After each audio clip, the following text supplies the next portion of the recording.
In the following video, we're going to be taking a look at poetry and the alphabet dying because of large language models, and if that's actually going to be a thing that we should worry about as a species going forward, um, with this kind of technology, like what's going to happen to the foundations of our language and what's worth keeping and what can we live without. So we're going to be examining that in this video. The companion piece will be in the description below if you want to check that out. So make sure to sign up for the newsletter and subscribe and stick around because we're about to get into it. And the ending is pretty cool. All right. Have a good one. Okay. So what we're about to do is pretty topical. You've probably been seeing, if you're watching this video, you definitely know that the past couple months to a few years now have been completely insane thanks to the introduction of large language models, creating a bunch of new text on the internet that people have to decide whether or not to believe or what is real. Personally, I think that these ideas are heavy-handed. I think the idea of text shouldn't be that you hold it as canon. Text does have a history. Text is history in a lot of ways, right? Because you read it and you're like, oh, well, that must have been the thing that was existed back then, right? You kind of take text, pun intended, at its word for it. But you shouldn't, right? Like it really is easy to edit something. So this is a quote, for example, and I can make it say, I don't know, like big booties with the Z, right? In programming big booties, like I've now completely changed history of this quote from Willem Flusser. But actually, though, Willem was writing in 1987 about programming being alphabetically written, and how he thought that this is or programming replacing what was alphabetically written and what this will mean as it detaches itself from language. And basically, the world building aspect here, I won't spend too long on this, is that you have poetry, for example, and you have kind of direct language, like I want to order a burger. That's a very clear statement that can be turned into a program, right? It's an inscription. It's something that's written down on paper to make something happen in the real world. Poetry, on the other side, is using the limited tools of the alphabet, these words that are made to order things. I need 3 bushels of hay. In the early days of writing was very expensive, so you wouldn't have written anything down unless it was really important to your finances, for example. And it attached itself to language, because writing in and of itself are words that are transposable between writing and text, usually 1-to-1 or really close to 1-to-1. The problem with programming getting really popular is that LLMs can write new random languages. They can create their own languages from scratch, but also importantly, it detaches itself from parent language. You'll see this a lot on things like TikTok, where like new memes are created and die within like a few days.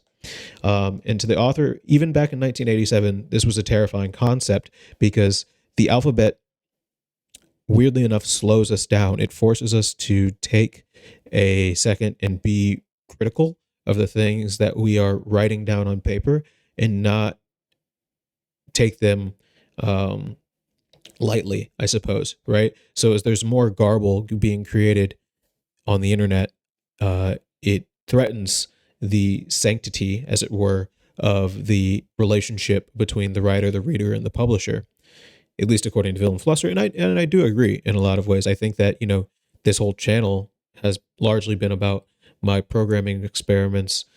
So obviously I'm a huge programming stan, but I do empathize with this point where as programming gets more popular and large language models become more commonplace, you are going to see a lot more text out there that's pretty unsubstantiated. Not unsubstantiated in the fact that it's a hallucination or not true. I think a lot of text falls under that category, but that it's just going to be overwhelming, and language is going to start to lose its meaning a little bit, because it's going to be evolving so quickly, right? So any current stratum of language won't be around long enough to make its own rules. because it'll just get replaced by the next one. So we're going to discuss a little bit of the cons about the computational deluge on language, including videos, and then we're going to counterintuitively imagine a program that can counter the negatives of this new world that we're talking about. So we're going to start off with our chat GPT conversation here. If you want to see the result of this conversation, click down into the description below to bramadams.dev, and you can find the companion post for this piece. So the first thing that we want to talk about is, what does this quote mean? Let's see what GPT says. What does this quote mean? One, in relation to LLMs creating noise and using weights to make new text, the increasing social speed of spread of memes and ideas, the limitations of poetry and the alphabet. And just so it knows, I don't know if it has this book trained, but I'm going to go ahead and say the book anyway.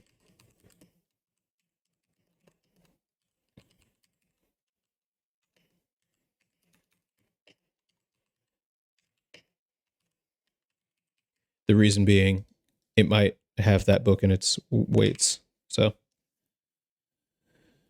okay, so it says this quote is not directly related to any of the three topics. A philosophical statement about the potential consequences of programming and technology on language of thought. The author suggests that as language becomes detached, which is fine, but let's try and get it to think a little bit harder. So let's go to GPT-4, which is the equivalent of thinking harder. Okay, nope, it's still 3.5. Hold on. There we go.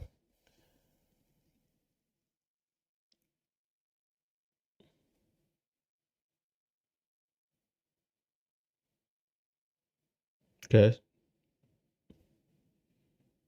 So this one's actually, weirdly enough, right? We just switched from 3.5 to turbo, from turbo to 4, and you can see it actually responding now, right? Like you can see the density of the model being able to think more. So let's see what it came up with once it's done.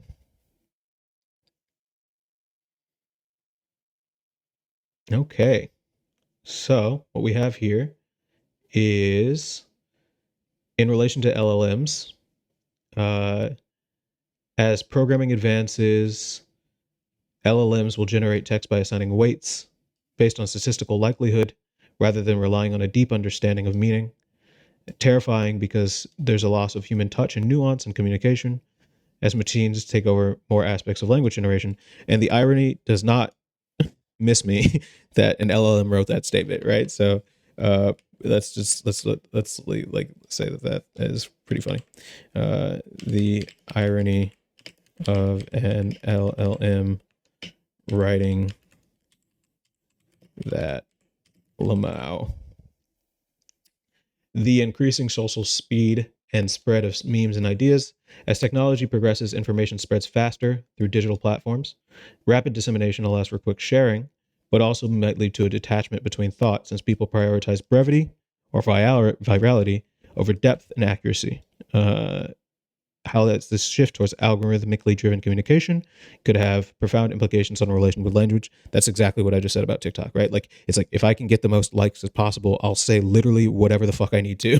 And that line of thinking is toxic to our foundation as a species, really, because we need something that's going to be slow growing, right? We don't need everything to be moving at the speed of light. And again, I love things moving at the speed of light. So, for me, I think that's an interesting cognitive dissonance point. For poetry and alphabet. In poetry, writers use alphabetic writing systems to express complex thoughts, emotions, and ideas creatively within constraints. However, as we move towards an era where algorithms play a larger role in content, the limitations imposed by these traditional systems no longer apply.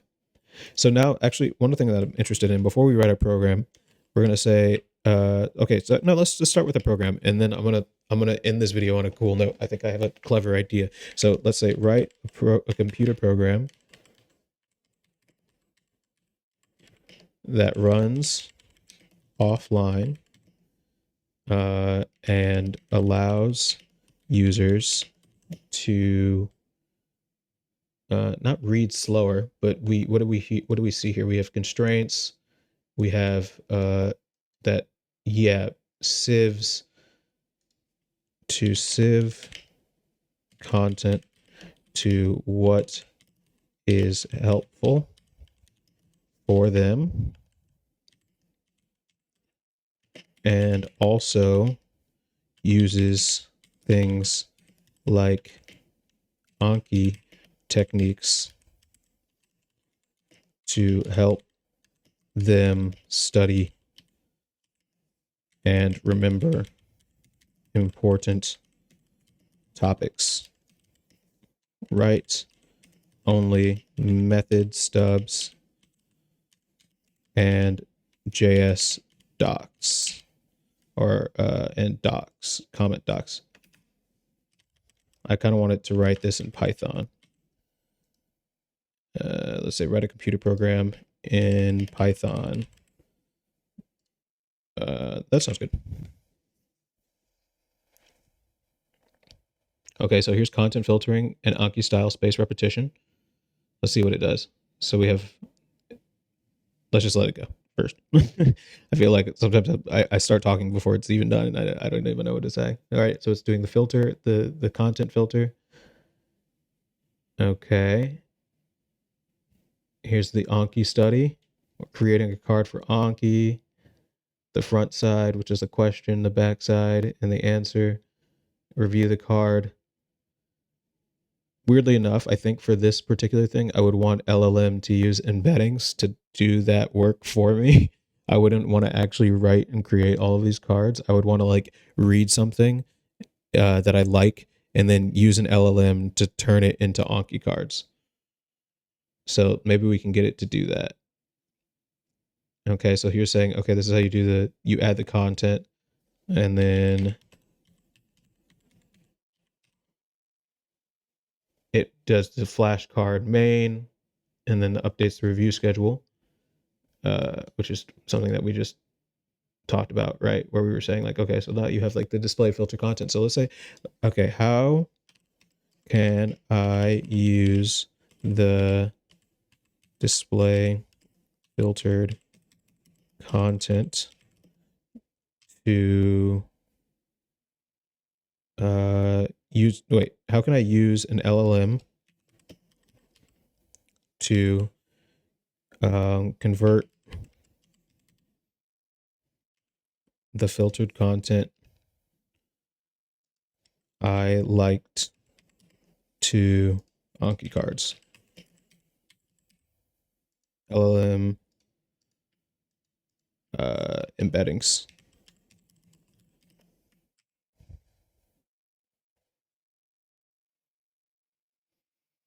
Okay.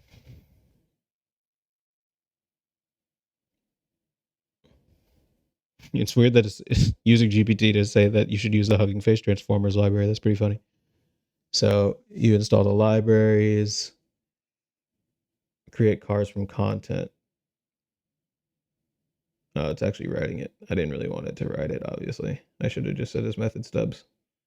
This isn't a Bram Adams video if I was actually writing code. Okay. Instantiating the content filter. Sure. Sample content, keywords. I guess it's filtering by keyword, but like, wouldn't the idea be like, all right, let's see. You can experiment with different models. Okay. So this one basically came up with filter content. You can use Hugging Face, and then it says you install this. You create cards from content, which initially is there's question generation. You generate off of the content, and then you create an answer using the question, which is I would do that too, right? I would say like, okay, so like read this split it into a series of questions, and then take those questions and then give them all an answer, and then use that to create a card. So actually, this QA's object is using this whole NLP thing method, which is a pipeline, and the pipeline generates the question and the answer. So then we have the content filter in our Anki study. And then we add the sample content. We filter out the content by things that we don't want to see, which we would, I think, use machine learning for too. And then we get the ones that were liked. And then from the liked, we create Anki cards from it. So I like that. So finally, I want to end this video by write a poem about the importance of this quote.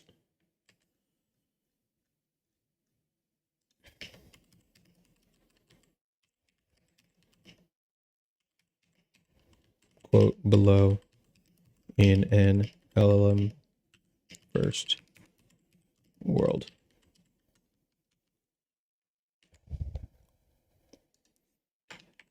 So ironically, we were just talking about poetry and the death of poetry as a art form because of just the deluge of text to LLMs and stuff like that. So let's see it. Let's have our LLM write a poem.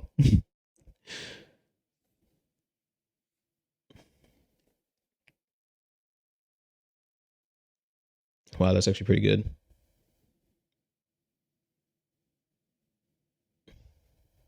Maybe this will just become a poetry channel.